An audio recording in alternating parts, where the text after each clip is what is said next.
and welcome back to EFL Talks. And today we have our good friend, Theo Papa. I'm not saying the last name. She's trying to help me with my Greek, but forget it. And Theo, thanks for being here. This is your third EFL Talks, right? Yes, that's right. Yeah. And you're coming to us from Greece, correct? From Thessaloniki, Greece, yeah, northern Greece. Great. And you're going to talk today about parsnips, right? Yes. It's my favorite subject, actually. Oh, good. It's one of my favorite vegetables. Super. Oh, okay. Well, without further ado, I'll let you get started. So take it away. Well, hello again. I'm Theodora, I'm from Greece, and today I'm going to talk about parsnips. Well, why am I referring to this vegetable anyway? So, this is actually a fun way to make an acronym and to remember the initials. And I'm going to talk about the initials separately, but let's begin first with the course books. Behind the course book you're teaching, there is a whole industry with hundreds of people working on the book. There is somebody who actually writes the text, somebody else is creating the exercises, somebody else is correcting the mistakes, checking the content, and many, many more doing jobs that you have never even imagined. And there are rules on how a book or any kind of material should be. Books have to be impartial, neutral. Books have to show no negative aspects whatsoever. Depending on the country and culture they are planned for, they have to include or exclude certain things. So, let's start from the beginning. P is for politics. If you have noticed, no course book in history has mentioned any political situations, names of politicians, or how a government in an English-speaking country is formed. In contrast with other languages like German that I know of because I teach German, where they have things about the government, you are not supposed in English books, in EFL books, you are not supposed to say anything about that. One can understand that such a discussion can lead to negative aspects of politics, like scandals or uncomfortable situations. But as a teacher, I do have discussions with my students about historic events and how politicians' decisions or politics have influenced the development of a country. P is also a word for something else, like pornography. Well, it is obviously that we shouldn't teach our children or our students anything about that, sex, rape, nudity, and anything else that has to do with this subject. It is the job of the parents to talk about sensitive issues like those, and this could also lead to difficult situations. Moving to A is for alcohol. This is taboo, especially in the Arabic world, since it is forbidden, and we should respect religions and countries. It is not a good subject in any other country anyway. Who would want to talk about beer with their teenage students anyway? So, but on the other hand, talking about drinking and driving, for example, is something that we could do, and projects like that are worth mentioning. A is also for anarchy, abuse, AIDS, all negative subjects which can lead to confusion, but although we can't find them in any books, they do give you the opportunity to talk about how things in the world work, how to react if we see or experience abuse, and how to prevent AIDS, especially with younger adults or older teens. Moving to R is for religion. It's also a taboo subject nowadays. One should respect any culture and religion and never judge what the other person believes.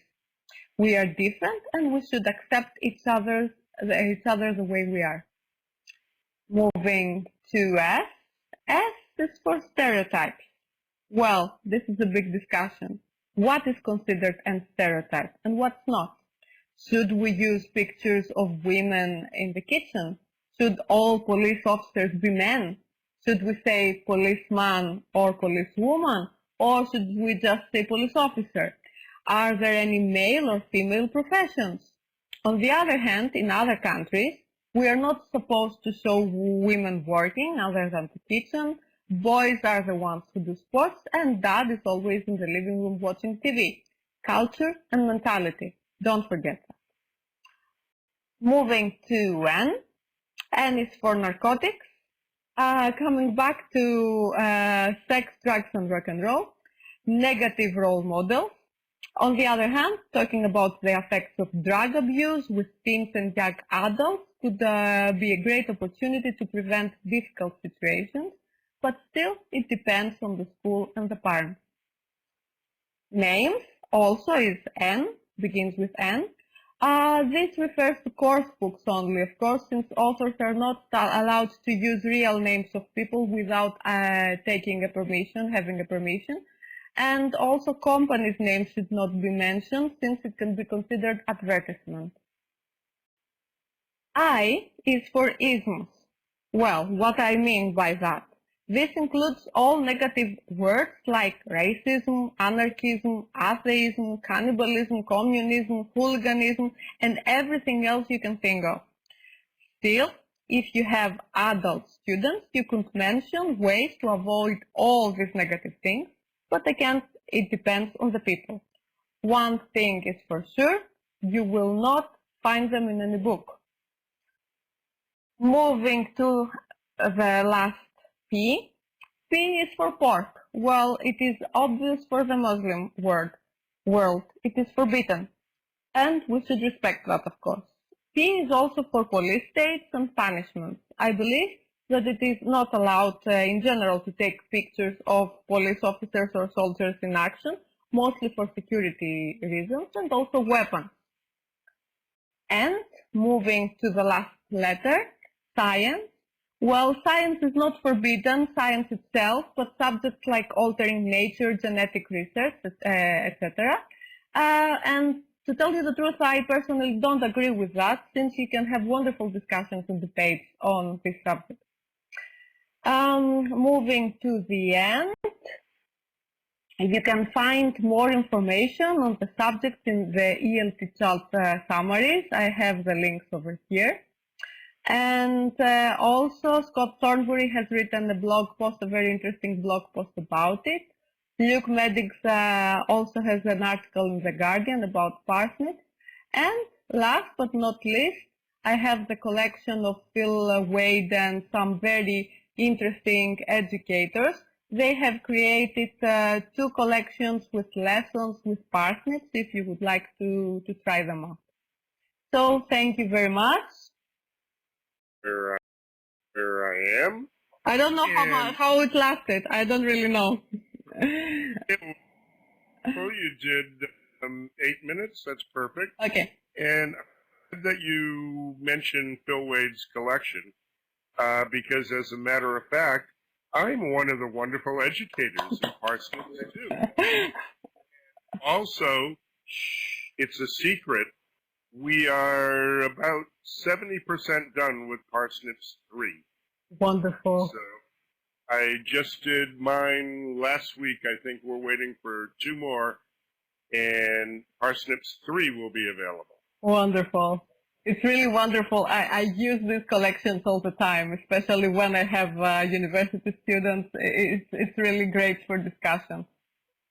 Yeah, and the thing that people, don't realize, when I started teaching, of course, these are the first subjects that they told me do not talk about in conversation class.